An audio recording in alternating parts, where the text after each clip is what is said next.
नमस्कार दोस्तों, स्वागत है आपका फिर से एक नए वीडियो में। तो दोस्तों, बीएसएनएल थर्ड ईयर से अगर लागू होती है तो सबसे बड़ा सवाल यही आता है कि सरकार कितना परसेंट फिटमेंट देगी। ठीक है, क्योंकि पे रिवीजन और पेंशन रिवीजन दोनों एक ही आधार पर बेस है, फिटमेंट के आधार पर। फिटमेंट जितना मिलेगा उतने ही आ, आ, उसके बेस पर आपकी जो सैलरी है उसमें इंक्रीमेंट होगा, पेंशन रिवीजन में पेंशन इंक्रीमेंट होगा। ठीक है, तो फिटमेंट कितना मिलेगा ये सबसे बड़ा सवाल है। तो आज इस वीडियो में हम यही जानेंगे सरकार कितना परसेंट फिटमेंट देने वाली है।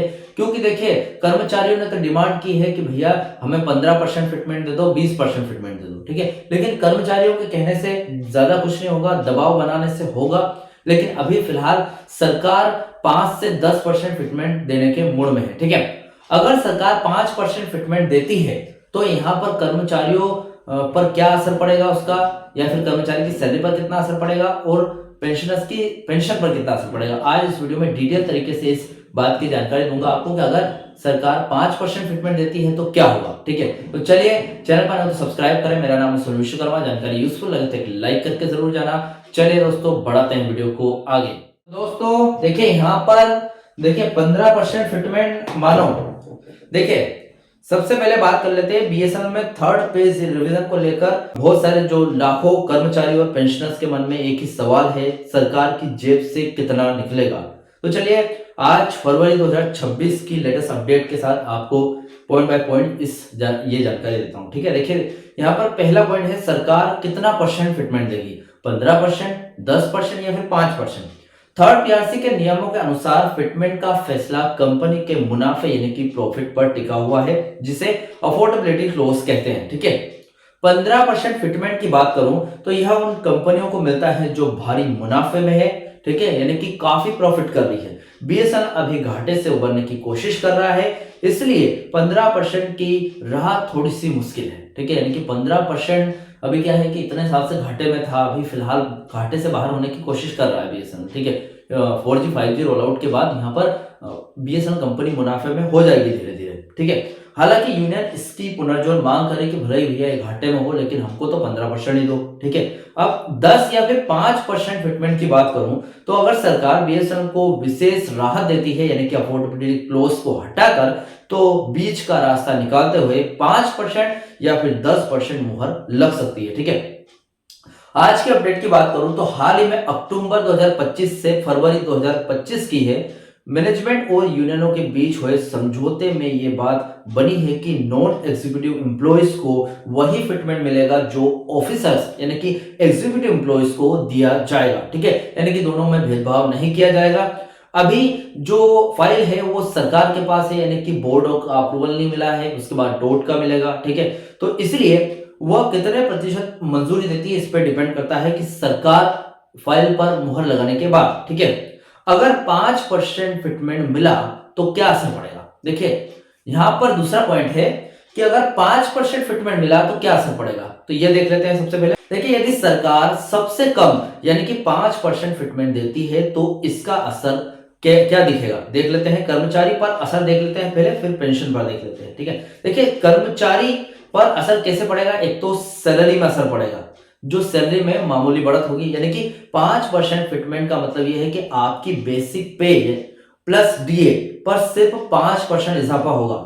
यह महंगाई के दौर में बहुत ज्यादा बम्पर नहीं लगेगा, यानी कि आपको ऐसा नहीं लगेगा कि थर्ड पीआरसी लागू हुई है तो हमें कुछ लाभ हुआ है ज्यादा। ठीक है, एचआरए और भत्ते की बात करूं तो फिटमेंट बढ़ते ही आपकी बेसिक पे रिवाइज होगी, जिससे आपका एचआरए जो कि मकान का किराया वगैरह होता है और अन्य भत्ते भी थोड़े थोड़े बढ़ जाएंगे, ज्यादा नहीं थोड़े थोड़े बढ़ेंगे।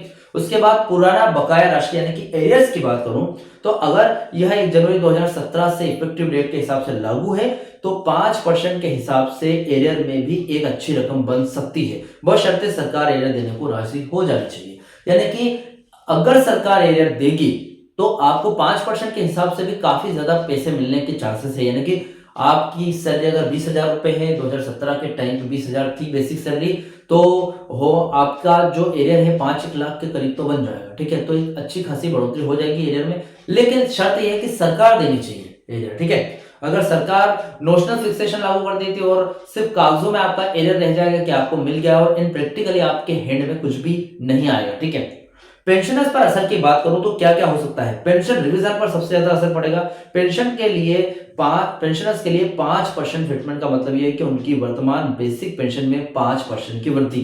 ठीक है। डीआर की बात करूं, डीआर की जो बेनिफिट्स हैं, जैसे कि बेसिक पेंशन बढ़ेगी तो उस पर मिलने वाला महंगाई भत्ता डीआर भी बढ़ी हुई रकम पर मिलेगा, यानी कि आपका जो सैलरी कर्मचारियों को जो डीए मिलता है वैसे ही पेंशनर्स को डीआर मिलता है, तो उसमें बढ़ोतरी होगी। अब यहां पर देख लेते हैं, थोड़ा सा यहां पर विवाद हो रहा है, उसकी जड़ देखते हैं। कई पेंशनर्स संगठन 7 सीपीसी के 2.57 फिटमेंट फैक्टर की मांग कर रहे हैं। अगर सिर्फ 5% आईडीए स्केल पर मिलता है, इसे कम मान सकते हैं क्योंकि यह केंद्र सरकार के पेंशनर्स की तुलना में बहुत कम बढ़त है। ठीक है। तो यहाँ पर दोनों पेंशनर्स के लिए तो थर्ड पीआरसी भी जरूरी है और 7 सीपीसी भी, मतलब दोनों की तरफ जा सकते हैं पेंशनर्स। ठीक है। देखिए, सरकार और बीएसएनएल मैनेजमेंट के बीच सबसे बड़ा पेच ये है कि अफोर्डेबिलिटी क्लोज का है। नियम कहता है कि घाटे वाली कंपनी पे रिवीजन नहीं दे सकती। यूनियन का तर्क यह है कि बीएसएनएल का घाटा सरकारी नीतियों की वजह से हुआ है, न कि कर्मचारियों की गलती से। ठीक है। तो ताजा स्थिति की बात करूं तो 12 फरवरी 2026 को ट्रेड यूनियनों ने देशव्यापी हड़ताल का आह्वान किया है ताकि सरकार पर इस क्लोज को हटाने और जल्द से जल्द फिटमेंट लागू करने का दबाव बनाया जा सके। अब 12 फरवरी को मैंने इसके पहले वाले वीडियोस में भी चर्चा की है, 2-4 वीडियोस में चर्चा की कि 12 फरवरी को एक हड़ताल होने वाली है। अगर थर्ड पीआरसी को बोर्ड अप्रूवल नहीं देता है तो 12 फरवरी की हड़ताल में यह मुद्दा जरूर उठेगा और इस तरीके से उठेगा कि बोर्ड को अप्रूवल तुरंत करना पड़ेगा। ठीक है। तो कुल मिलाकर बात ये आती है कि दोस्तों कुल मिलाकर बात ये आती है कि 5% फिटमेंट मिलता है तो ये कुछ न मिलने से बेहतर वाली स्थिति होगी। इससे सैलरी पेंशन सुरक्षित हो जाएगी और भविष्य के इंक्रीमेंट का रास्ता साफ हो जाएगा, लेकिन आर्थिक रूप से ये बहुत बड़ी छलांग नहीं होगी। ठीक है। यानी कि आपको ऐसा नहीं लगेगा कि भैया 9 साल बीत गए हैं, इसके बाद हमें कुछ इंक्रीमेंट मिला, भारी भरकम एरियर मिला, भारी भरकम हमें इंक्रीमेंट मिला। ठीक है। तो अगर 5% फिटमेंट मिलता है तो चलो ठीक है, कुछ नहीं मिला इससे तो ठीक है, लेकिन आपको वो वृद्धि नहीं मिलेगी जैसा कि आप चाह रहे हो। ठीक है। और मुझे लगता है कि आप 15% ही चाह रहे होंगे अगर आप एक कर्मचारी या फिर पेंशनर्स हो तो। ठीक है। तो फिलहाल ये वीडियो था इंक्रीमेंट के बारे में, फिटमेंट के बारे में, और 5% अगर फिटमेंट आपको मिलता है तो कितनी बढ़ोतरी होगी पेंशन में, सैलरी में। ठीक है। आई होप आपको वीडियो अच्छा लगा होगा। वीडियो अच्छा लगा तो वीडियो को लाइक कमेंट से जरूर करें। मिलते हैं दोस्तों नेक्स्ट वीडियो में। सी यू सून।